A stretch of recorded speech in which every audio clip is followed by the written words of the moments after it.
eu cresci numa família muito rigorosa, muito religiosa, assim, muito correta. Eram pessoas muito sérias, assim, né?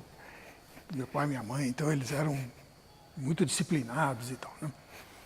E, e eu cresci um pouco nesse ambiente. Bom, aí tínhamos parentes, uma porção de primos, tios, etc., né?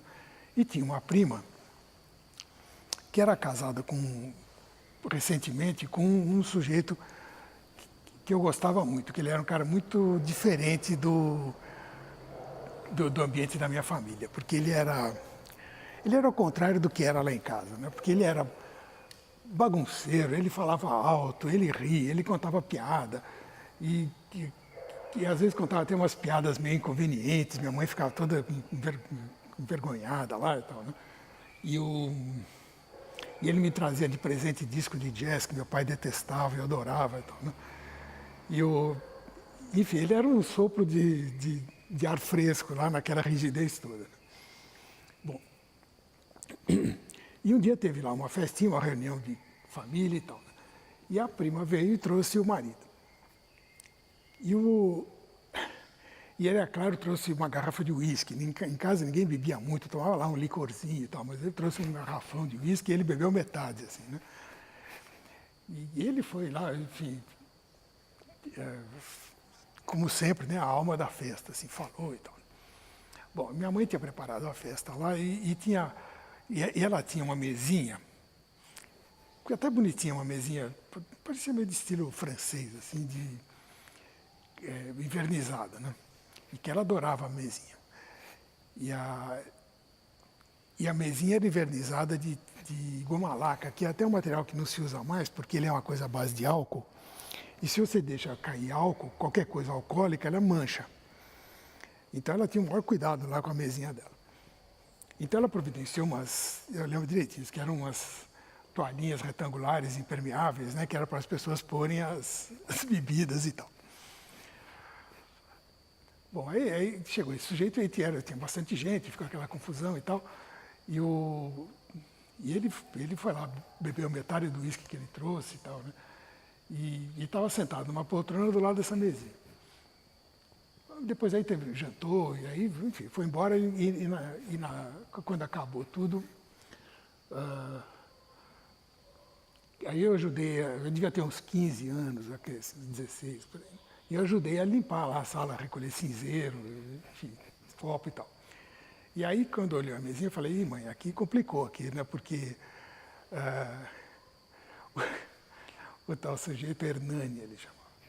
O Hernani, ele botou o copo cheio molhado de uísque, então ele botou em todo lugar, menos na mesinha, menos na toalhinha que você tinha posto aqui, né? E manchou permanentemente a mesa dela. Ela ficou furiosa e tal, né? E nunca mais convidou o tal do Hernani.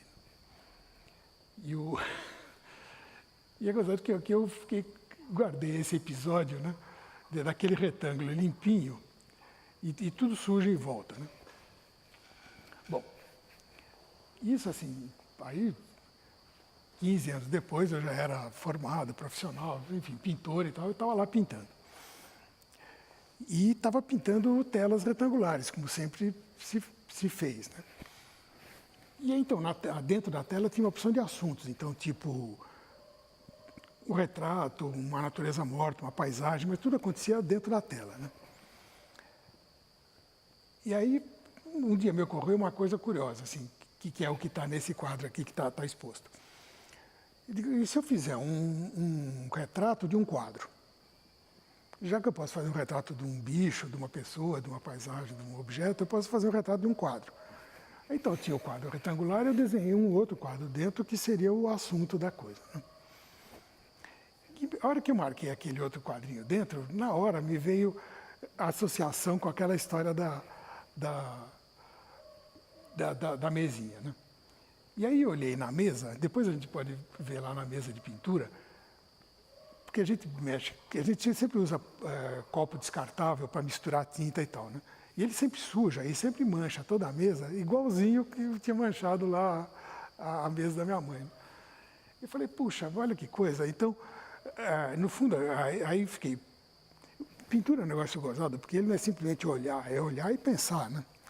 Então eu fiquei pensando, puxa, mas essa mancha fora do retângulo aqui, ele representa no fundo o que o cara lá representava, uma certa liberdade, um desprezo meio pelas convenções, assim, e algo fora da rigidez do quadrado, né?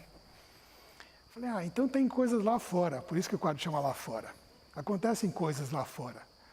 E aí eu olhei na mesinha, e eu tinha lá um potinho de tinta, e eu falei, bom, eu vou fazer um furinho nesse pote, vou sujar aqui embaixo, né?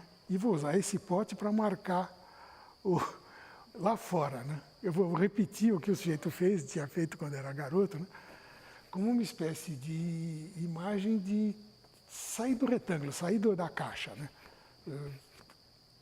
Ter coisas para lá. Agora, isso foi em 77. Agora, esse processo é sempre muito lento, né? Porque você vai lá pensar, você faz o quadrinho, está lá, mas ainda era um quadro, porque ainda tinha um quadro dentro do outro quadro, mas tinha essas coisas. E quando chega aí, lá por volta de 1980, eu cheguei à conclusão de que eu podia fazer um trabalho que era inteiramente não retangular. E que ele representava de certo modo, essa quebra dessa rigidez que o quadro implica, né?